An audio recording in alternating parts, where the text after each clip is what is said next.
They're working on Bogo the child. I've been making it. They've been trying to make it, the district. I think.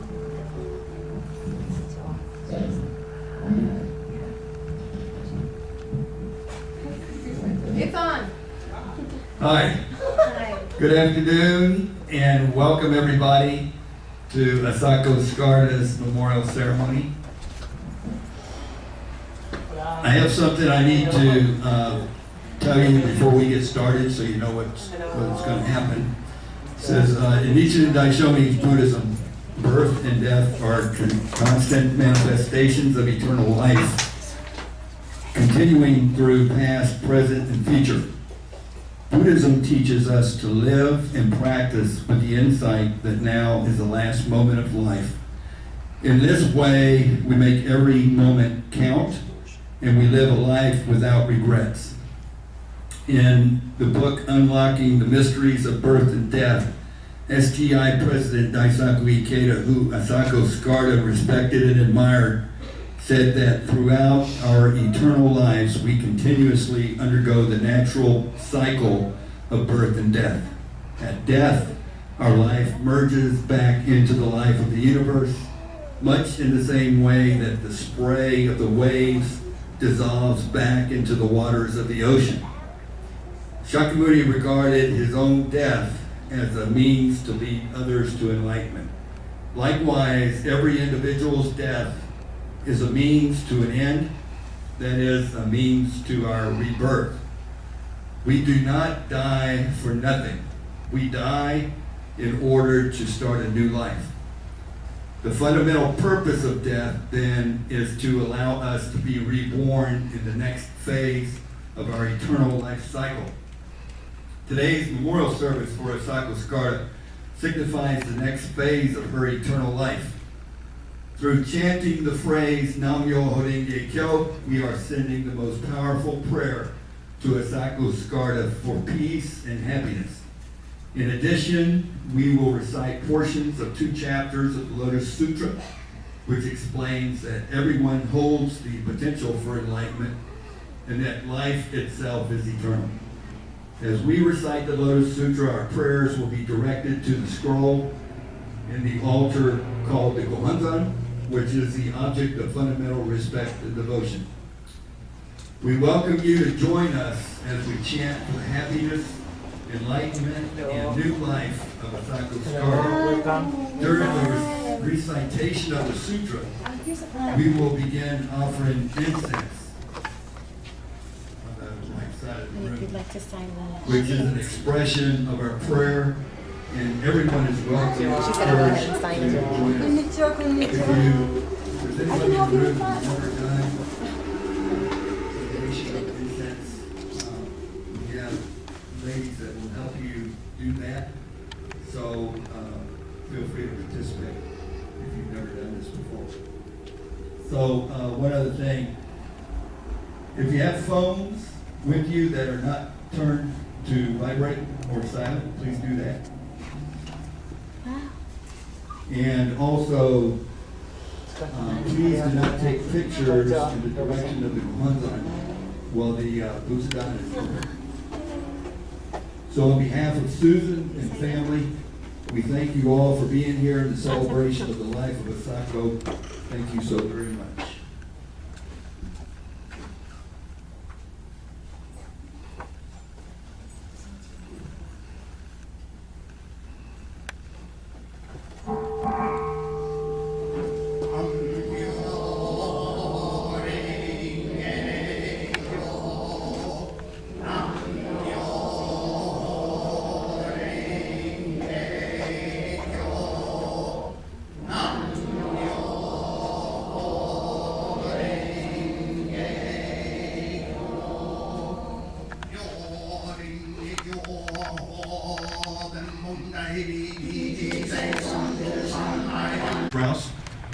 And so to read that letter is Tina Grant.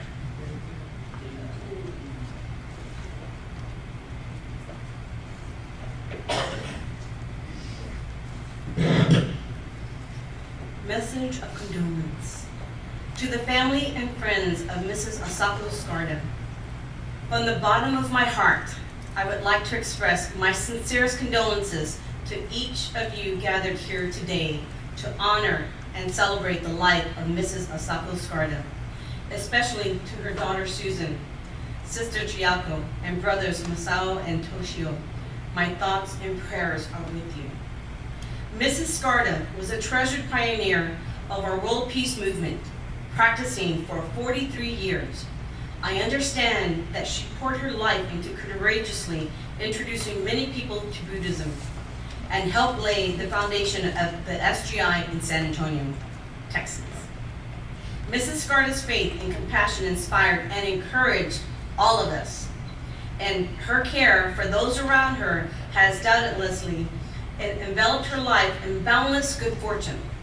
We will always treasure and appreciate her noble efforts.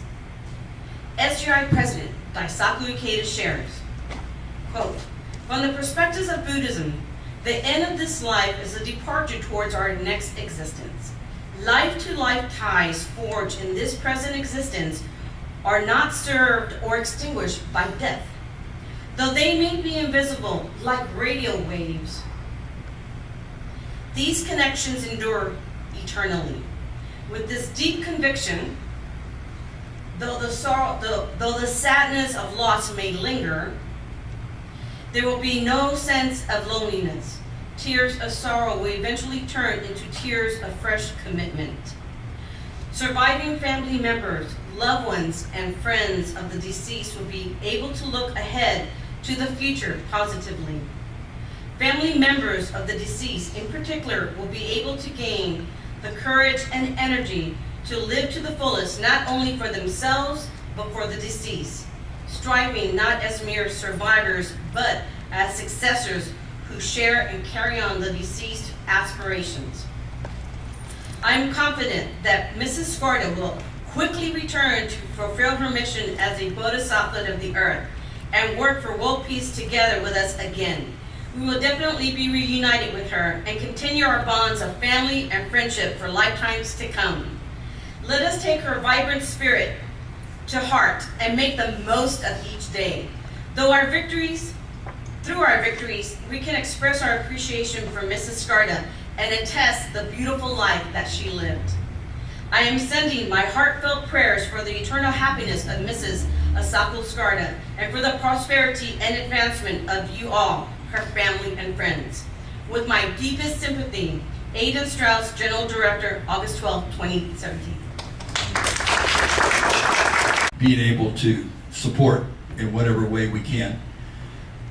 Now to do the eulogy for Mrs. Skarda is her daughter, Susan Torres.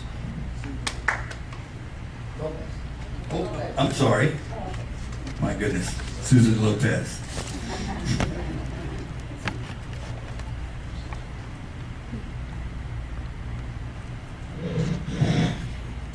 The purple and lavender flower and balloon theme is because my mother's favorite colors were purple and lavender. Mr. Aidan Strauss sent the beautiful orchids. My mother's favorite number was 7. My mother's bootsadon has 7 cranes on it. There are 7 balloons to each arrangement. This is my mother's story. This is Asako's story.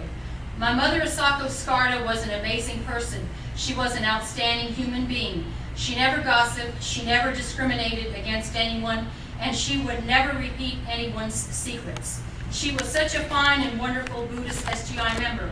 She was my mentor, friend, confidant, and my anchor. My mother was always fighting for world peace. She would take the city buses all over San Antonio to go to all the malls to Shakabuku people and spread world peace.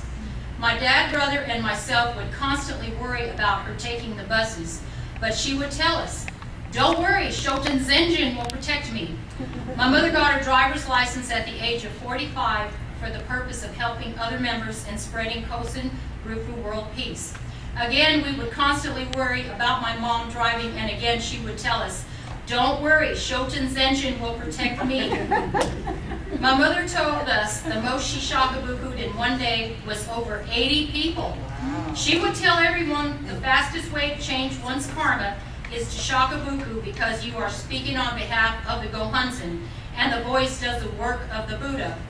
My mom was definitely the Shakabuku queen. She never missed a day of Gomyo. She was such an inspiration. She had a heart of gold and the courage of a lion. My mom had unbelievable courage. After 7 years of driving, here's the number 7 again, after 7 years of driving, she gave it up and resumed taking the city buses to go to all the malls again. Or she would walk to the stores, restaurants, laundromats, to Shakabuku people inside and outside the establishments. She also Shakabuku'd at the bus stops. She would go to Bamsi, Samsi, and Shakabuku many troops. She was always encouraging everyone. She once donated 2 years of SGI publications, subscriptions of the World Tribune, and Living Buddhism to the library at Fort Sam Houston. She had cut some of her major karma in this lifetime. She had completely quit smoking cold turkey at the age of 53 after 33 years of smoking 2 packs a day. Her depression she had endured as an adult eventually disappeared completely. She was able to go back to Japan one last time to see her 2 brothers and sister, along with many nieces and nephews. My mother always reminded me of the 1960s sitcom TV moms like June Cleaver of the Leave It to Beaver show and Donna Stone of the Donna Reed show, because my mom was such an excellent homemaker like June Cleaver and Donna Stone. My mother was always there for me. When I was 10 years old, I really wanted to become an astronaut. Well, when Beatlemania arrived in the United States, my desire to become an astronaut went out the window and flew into orbit. My concentration was on John, Paul, George, and Ringo. My mom told me, if you still want to become an astronaut, I'll support you all the way. I said, thanks, Mom, you're the best. When I was diagnosed with breast cancer in 2008, my mother was even more upset than I was. She said, Susan, you have to cut this cancer karma in this lifetime, and I know you will. And Mom had her good friend, Mrs. Gwynn, come over to give me great guidance. Thank you, Mrs. Gwynn. Right. Yes, my mom was definitely always there for me, and I was definitely always there for my mom. Last year, I retired completely from the workforce for the purpose of taking care of my mom, because I knew she was slowing down physically from a compression fracture. Even though she was slowing down physically, she never lost her spirit to Shakabuku people. My mom was an absolute joy, delight, and a pleasure to take care of. I savored every single second with my mom. Mom and I were so very close and so inseparable. We went through so much together. We lost my dad in 1981. I lost my husband in 1988. We lost my brother in 2003. And 11 days ago, I lost my mother. I am so brokenhearted. I would do anything, absolutely anything for my mom. I never questioned or argued with my mom, and I was never rebellious. I did everything my mom asked me to do. She once told me, Susan, you belong to me, and art belongs to me too. One of my friends used to tell me, Susan, here I am, 60 years old, and I'm still looking for a boyfriend. I responded and said, here I am, 60 years old, and I'm still obeying and letting my mother tell me what to do. Which I absolutely enjoyed, honoring all her requests and wishes forever. I was with my mom till the very end. I witnessed her taking her last breath. August 1st, Tuesday, I was standing over my mom while she was in bed, and she stopped breathing. I called her and she did not respond, and she had no pulse. I looked at the time and it was exactly 9:33 a.m. She made it completely clear, with her chronic heart condition, she did not want any heroics, and she always wanted to pass away at home peacefully. I always honored all my mother's wishes. Before the funeral home picked up my mom, I gave her a complete bed bath because I wanted her to be extremely clean and look pretty before they picked her up. I felt my mom had reached enlightenment because while I was giving her a bed bath, with the help of my friend Art, my mom felt so very light. Her wrists were so very soft and so flexible. And my mom used to tell me, if I pass away with my eyes half open and half closed, you know I've reached enlightenment. Mom's eyes were definitely half open and half closed. This past Thursday, Art and I spent time with my mom for the very last time at the funeral home for 30 more precious minutes. I applied blush and lipstick on her, We got to touch her, kiss her, and I kept telling Mom how much I love her. I told Mom, "You're the greatest, Mom." I made sure her Buddhist Gonyo book and Buddhist beads were placed properly in her hands before the cremation, and I even placed a Geishu Shakabuku card in her Gonyo book so Mom can continue with her mission in her next lifetime. During the cremation process, Art and I sent my mom Daimoku until the very end. Even in death, my mom looked beautiful. My mom was born on a Tuesday, and she passed away on a Tuesday.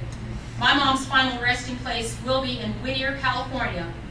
Whittier, California has an SGI cemetery, and my mom will be laid to rest right next to my brother Johnny, who passed away over 14 years ago. We love my precious mother so very much, and she will be greatly missed by her family and SGI family. My precious mother, Asako Skarda, the Shakabuku Queen, has retired in this lifetime. People have asked me how I'm doing. I tell everyone, for almost 2 weeks I've been in a daze, and I'm taking it one day at a time like the alcoholics. After we leave here, Art and I will be going to the Fort Sam Houston National Cemetery to visit my dad. Today is my precious dad's birthday.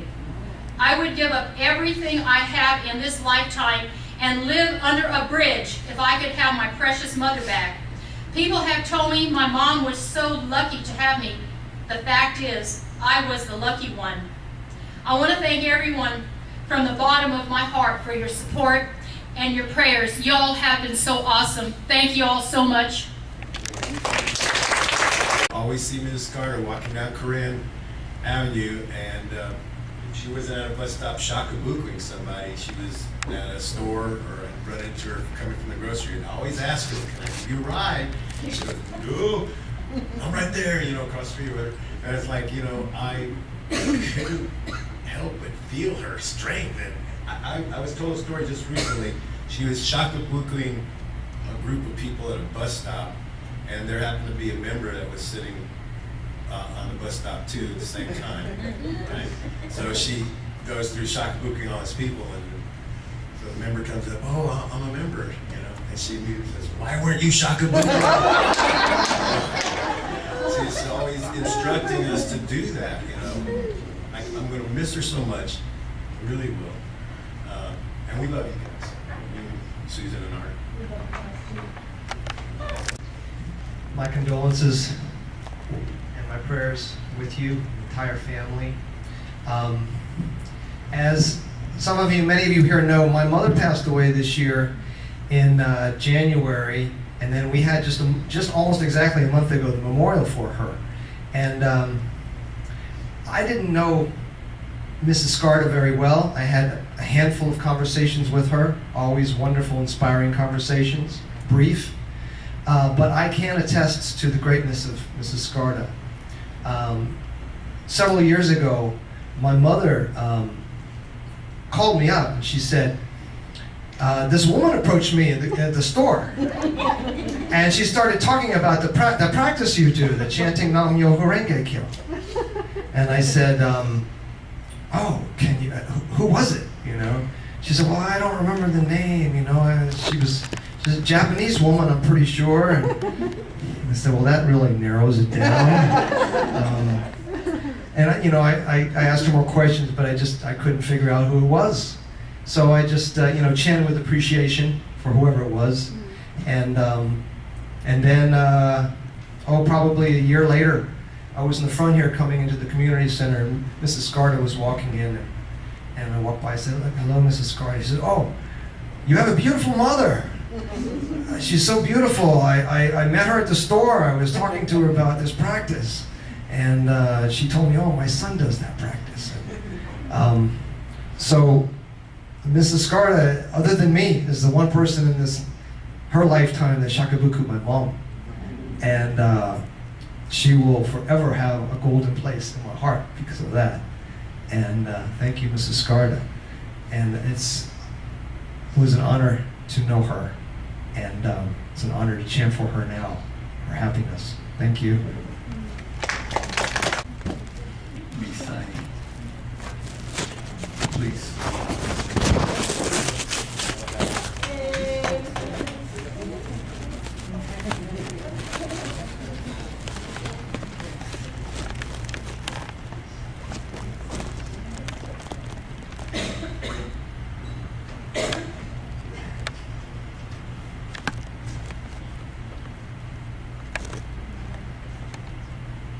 My name is Ed Metz, and I knew Mrs. Skarda for quite a while. In fact, she was in my district in the 70s and 80s when we were here, first got here to San Antonio. And she was always active. And in fact, we had to sometimes cool her down a little bit, say, hey, slow down, slow down. And she always kept going. And I remember when her father, Susan's father passed away, we had a ceremony at the chapel in Fort Sam. The priest came, and everybody was worried about what was going to happen. They didn't know how to deal with this. But as it came along, everything went along smooth and easy. But as you know, Susan is very relaxed at times. Sometimes she gets excited too. As you know, I've been with the Skarda family for a long time, like I've said, since the 70s and 80s. And after her father passed away, about 1 or 2 months later, my daughter passed away. And we kind of have this in common, you know. But like I say, I love the Skarda family for whatever they did. Thank you.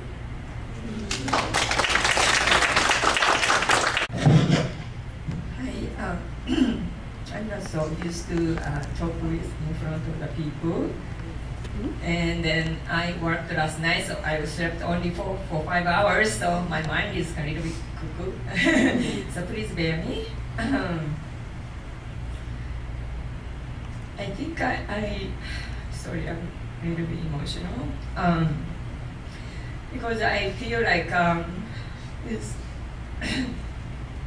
Skarda is like my mother, and also my role model. I've been knowing her already almost 20 years. I was assigned as a district leader at the beginning. That was I joined in 95 and I was assigned 1998. So almost 20 years I've been knowing her. And then she always tell me that this Buddhism is very strict. And always, tell me. And then she's very quiet person, And then, but she never missed the district meeting. She always support the meeting. And she never socialized after the meeting. She went home right away. She's very quiet, and she peacefully passed away quietly. And then that's her will. That's what Susan told me. But as you know that you heard that she has a great guts to shakubuku person. And then, at the beginning I met her at the meeting, and then gradually I tried to, get to know each other, and I visited her house all the time. She usually doesn't let me in.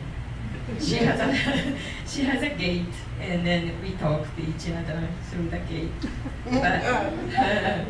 But I had the opportunity to talk with late her son, and then he was so fun to talk with. And then I really feel like the past 20 years, almost we are like a family. But what Brad told me, and then I just kind of remember that one time, it's a long time ago, I even don't remember when it was, on Austin Highway. There's an HEB, and then around that area, there's shopping strips. And then one of the strips already, it's closed already, but one of the shop was clothing store, women's clothing store. And then I was just kind of browsing around, and then and then at that moment I even didn't know anything, but kind of old lady, I'm sorry, but a little bit older lady, who had a long gray hair. came to me, and then I was kind of trying to find my clothes, and then she started coming to me, and then, oh, this will fit on you. Oh, this will be nice to you, or something like that. And I was wondering who was this Asian lady, But at that moment, I even didn't notice, and she even didn't say anything about the Buddhism. But later on, I saw her in the district meeting, and somehow, I'm familiar with this lady, and then, I just kind of recall that scene.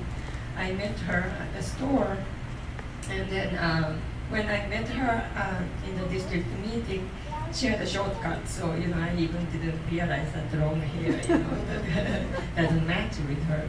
But anyway, then sometimes she called me after the meeting because I'm a new district leader, and sometimes she tells me something unwanted things, on the phone. And then this lady is harsh on me or something like that. But soon after I kind of regained myself, and then what she says is really hit the spot. So okay, and then I learned a lot of things from her. And then Ms.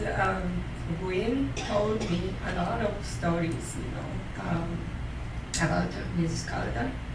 And then I really, wow, this lady really overcame a lot of devastating life experiences, one after another. And then she herself suffered, I heard, a lot of depression, But, if you lose your loved one early in your lifetime, and in your life,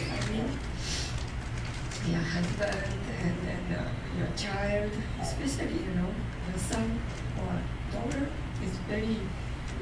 has a very strong bond.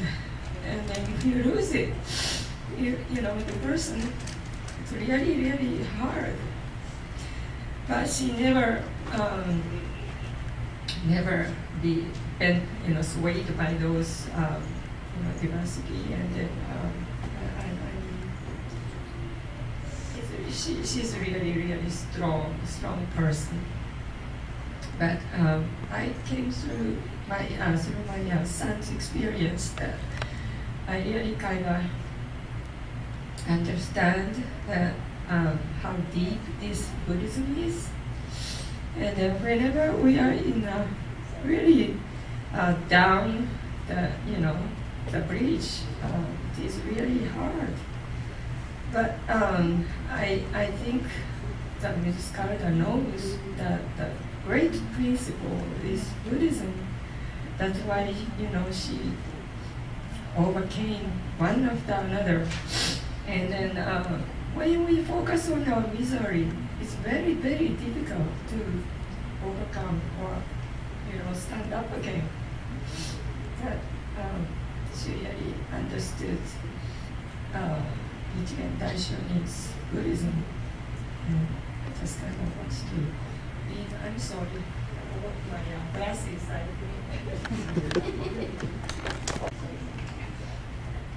A heritage of faith.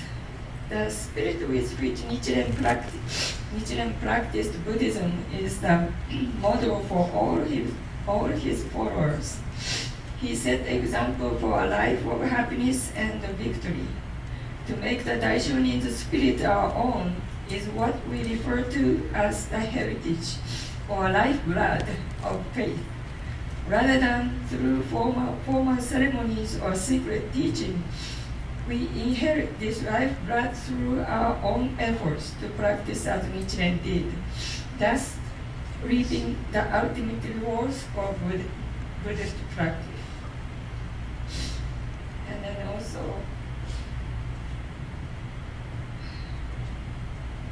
I think, sorry.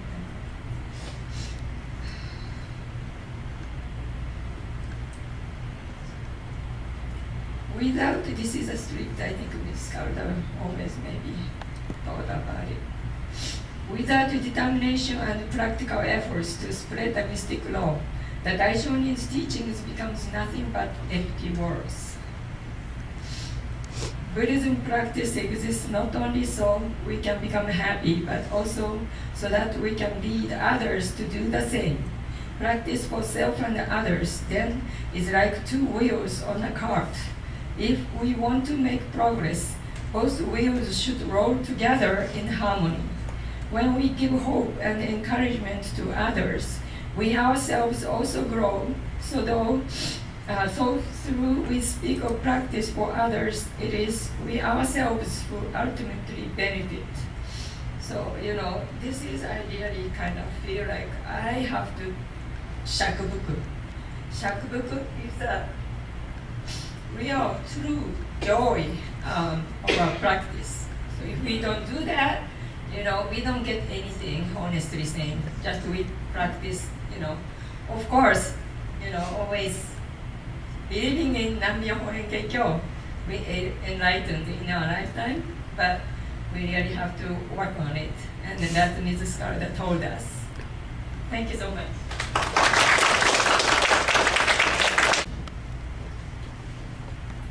Art, did you want to? Okay. No, Susan spoke about this. Okay. Except I want to thank you and Jim and everybody else. I'll just one thank you guys. I wouldn't give anybody a thank you. That's, I wouldn't- We are so fortunate that you allowed us to do this. Thank you so much. Okay, so next, Jim Franklin is going to give a Gosho passage. Okay.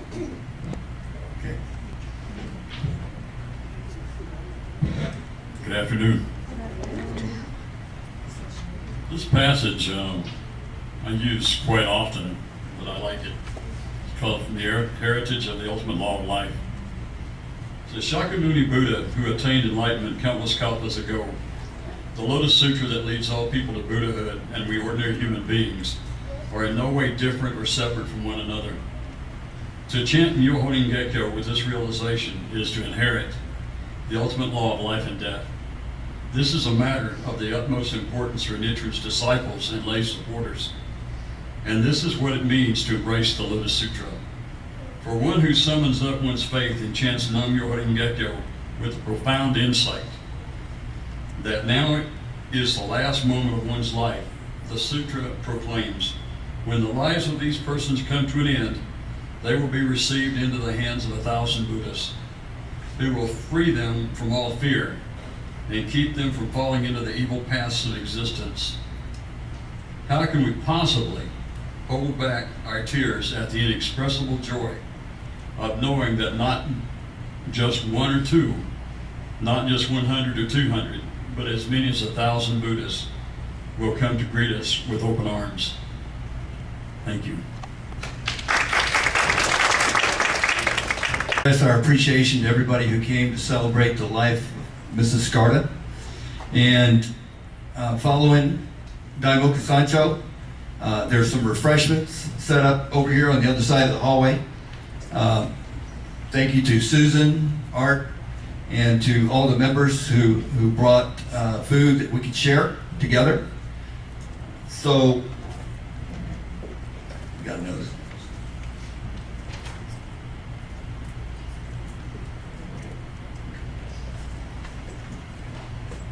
That's great.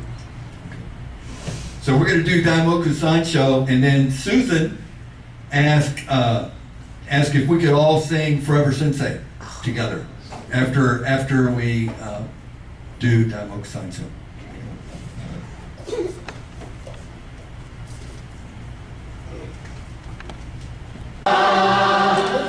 Very good.